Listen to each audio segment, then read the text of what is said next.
Hello, ഞാൻ ആതിര. എല്ലാവർക്കും life and മേക്കിൻ്റെ പുതിയൊരു വീഡിയോയിലേക്ക് ഒരിക്കൽ കൂടി സ്വാഗതം.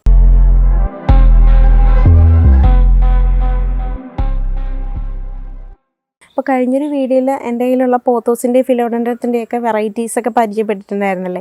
അപ്പോൾ ഇന്നത്തെ നമ്മുടെ വീഡിയോ എന്ന് വെച്ച് കഴിഞ്ഞാൽ പോത്തോസിൻ്റെയൊക്കെ കെയറിങ്ങും അതിൻ്റെ പ്രൊപ്പഗേഷൻ രീതിയൊക്കെയാണ്. കൂടാതെ ഈ നമ്മുടെ പോത്തോസ് കുറേ കൂടെ ബുഷിയായിട്ട് നല്ല രീതിയിൽ ബുഷിയായിട്ട് തിക്കായിട്ട് വളർന്നു വരാൻ വേണ്ടിയിട്ടുള്ള കുഞ്ഞു ടിപ്സും കൂടിയാണ് കേട്ടോ. അപ്പോൾ ഡയറക്റ്റായിട്ട് വെയിൽ വേണ്ടാത്തൊരു പ്ലാന്റാണ് നമ്മുടെ പോത്തോസ് എന്ന് പറയുന്നത്. എന്നാൽ തീരെ വെട്ടമില്ലാത്ത അടുത്ത് വെച്ച് കഴിഞ്ഞാൽ നമുക്ക് ഗ്രോത്ത് ഒട്ട് ഫീൽ ചെയ്യത്തുമില്ല. വളരും, എന്നാലും വളരെ സ്ലോലി ബുഷിയായിട്ടൊന്നും പ്ലാന്റ് വരാത്ത രീതിയിൽ നീണ്ടു വരുന്നത് കാണാൻ സാധിക്കും. അപ്പോൾ ഏറ്റവും അത്യാവശ്യം എന്ന് പറഞ്ഞാൽ സൺലൈറ്റ്, കറക്റ്റ് രീതിയിലുള്ള സൺലൈറ്റ് വേണമെന്നുള്ളത്. അപ്പോൾ രാവിലത്തെ ആ മോർണിംഗ് സൺലൈറ്റ് ഉണ്ടല്ലോ, അത് കിട്ടുന്ന ഭാഗത്ത് ഇടുന്ന പ്ലാന്റിന് നമുക്ക് അറിയാൻ സാധിക്കും. നമ്മൾ രാവിലത്തെ വെയിൽ കിട്ടുന്ന ഭാഗത്തും അല്ലാതൊരു സ്ഥലത്തും കൊണ്ടുവച്ച് രണ്ട് പ്ലാന്റ് വെച്ച് കഴിഞ്ഞാൽ ആ മോർണിംഗിൽ സൺലൈറ്റ് കിട്ടുന്ന ഭാഗത്തെ പ്ലാന്റ് നല്ല രീതിയിൽ ആ കളേഴ്സൊക്കെ നല്ല രീതിയിൽ എടുത്തറിഞ്ഞ് നല്ല ബുഷിയായിട്ട് പ്ലാന്റ് വളർന്നു വരുന്നതായിട്ട് കാണാം. കുറച്ചുകൂടെ ഫാസ്റ്റായിട്ട് ഗ്രോത്തും നമുക്ക് കാണാൻ സാധിക്കും. അപ്പം അങ്ങനെയുള്ള സൺലൈറ്റ് ഉള്ളിടത്ത് വേണം നമ്മുടെ പോത്തോസ് കൂടുതലും പ്ലാന്റ് ചെയ്യാനായിട്ട്. പിന്നെ നമുക്ക് ഇത് ഇൻഡോറും വയ്ക്കാം. ഞാൻ നമ്മുടെ ജനലിൻ്റെ ഭാഗത്തൊക്കെ വെച്ച് പിടിപ്പിക്കുന്നുണ്ട്. അപ്പോൾ ചെറിയ രീതിയിലുള്ള രാവിലത്തെ ചെറിയൊരു വെട്ടം കിട്ടത്തക്ക രീതിയിലാണ് നമ്മുടെ ബാൽക്കണിയിൽ അല്ലെങ്കിൽ ജനലിൻ്റെ സൈഡിലൊക്കെ വെക്കുകയാണെങ്കിലും നല്ല രീതിയിൽ ഗ്രോത്തായി പോകുന്നൊരു പ്ലാന്റാണ് നമ്മുടെ ഈ പോത്തോസ് എന്ന് പറയുന്നത്.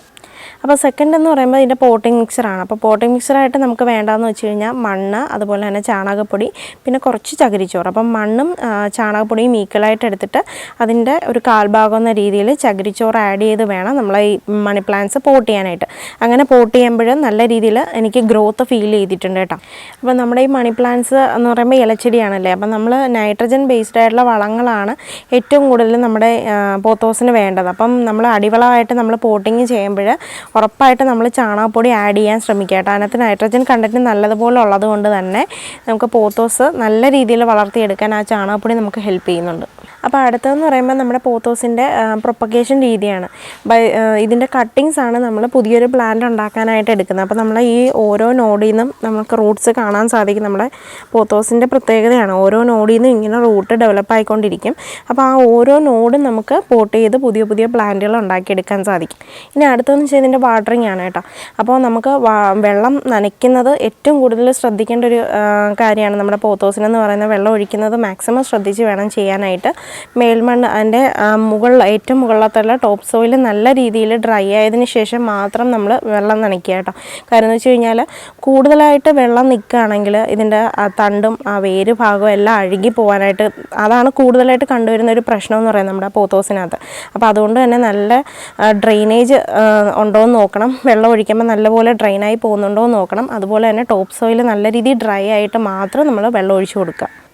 അടുത്തതിൻ്റെ ഫെർട്ടിലൈസർ കൊടുക്കുന്ന രീതി എന്ന് പറഞ്ഞാൽ കറക്റ്റ് നമ്മൾ മറ്റ് ചെടികൾക്കൊന്നും കൊടുക്കുന്ന രീതിയിൽ പ്രോപ്പറായിട്ടുള്ള ഫെർട്ടിലൈസേഴ്സിൻ്റെ ആവശ്യം നമ്മുടെ ഈ നമ്മുടെ പോത്തോസിനില്ല. കാരണം എന്ന് വെച്ച് കഴിഞ്ഞാൽ ലീഫി പ്ലാന്റാണ്. നമ്മൾ ഓൾറെഡി നല്ല രീതിയിൽ ചാണകപ്പൊടി അല്ലെങ്കിൽ നൈട്രജൻ ബേസ്ഡ് ആയിട്ടുള്ള ഏതെങ്കിലും വളങ്ങൾ കൊടുത്തിട്ടായിരിക്കും നമ്മൾ നമ്മുടെ പോത്തോസ് പോട്ട് ചെയ്യാറുള്ളത്.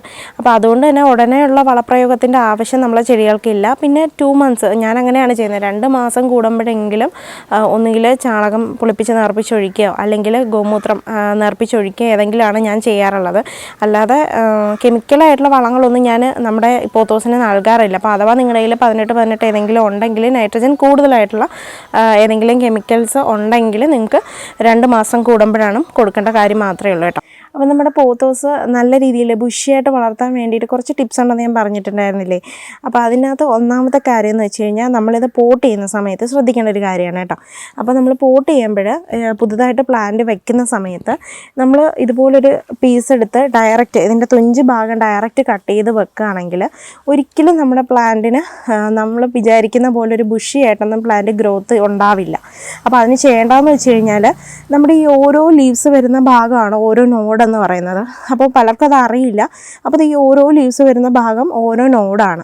അപ്പോൾ ആ ഓരോ നോഡ് കട്ട് ചെയ്തിട്ട് സെപ്പറേറ്റ് പോട്ട് ചെയ്യുകയാണെങ്കിൽ ഇപ്പോൾ ഒരു പോട്ടിനകത്ത് ഒരു 4 നോഡ് മാത്രം വെച്ചാൽ മതി. അല്ല ഇത്ര നീളത്തിലുള്ള പോർഷൻസ് വെക്കണ്ട.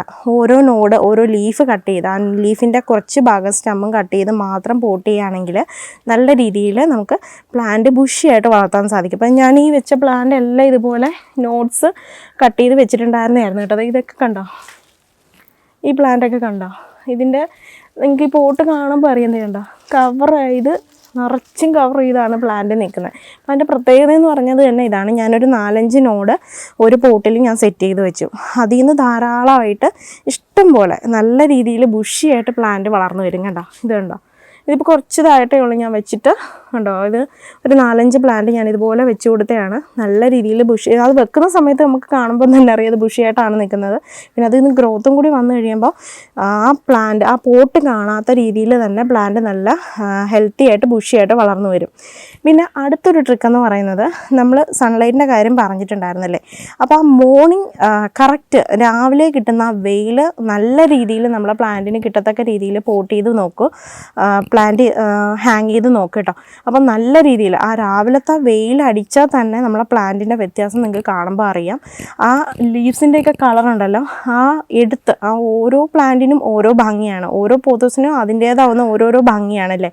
അപ്പോൾ ആ ഓരോ പ്ലാന്റിനും കൂടുതൽ ആ ഭംഗി വെക്കാനായിട്ട് ആ രാവിലത്തെ സൺലൈറ്റ് നല്ല രീതിയിൽ ഉപകരിക്കുന്നുണ്ട്. അപ്പം ഞാൻ പലയിടത്തും വെച്ച് മാറിയും തിരിഞ്ഞും വെച്ചിട്ടാണ് ഞാനീ പറയുന്നത്. അപ്പോൾ രാവിലത്തെ ആ വെയിൽ കറക്റ്റ് കിട്ടത്തക്ക രീതിയിൽ നമ്മളെ പ്ലാന്റ് ഒന്ന് ഹാങ് ചെയ്ത് നോക്കൂ. അപ്പോൾ അതിൻ്റെ ഗ്രോത്തും നിങ്ങൾക്ക് നല്ല രീതിയിൽ അതിൻ്റെ ഗ്രോത്തും ഫീൽ ചെയ്യും, അതുപോലെ തന്നെ ആ ഒരു പ്ലാന്റിൻ്റെ ഭംഗി നമുക്ക് ഫീൽ ചെയ്യാൻ സാധിക്കും. അപ്പോൾ ഇത് രണ്ടാണ് ആ ട്രിക്കെന്ന് പറയുന്നത്. അപ്പോൾ നിങ്ങളതൊന്ന് പരീക്ഷിച്ച് നോക്കുക കേട്ടോ. അപ്പോൾ എല്ലാവർക്കും ഇന്നത്തെ നമ്മുടെ ഈ വീഡിയോ ഇഷ്ടമായെന്ന് വിചാരിക്കുന്നു. മറ്റൊരു വീഡിയോ ആയിട്ട് കാണുന്നവരേക്കും ടാറ്റാ.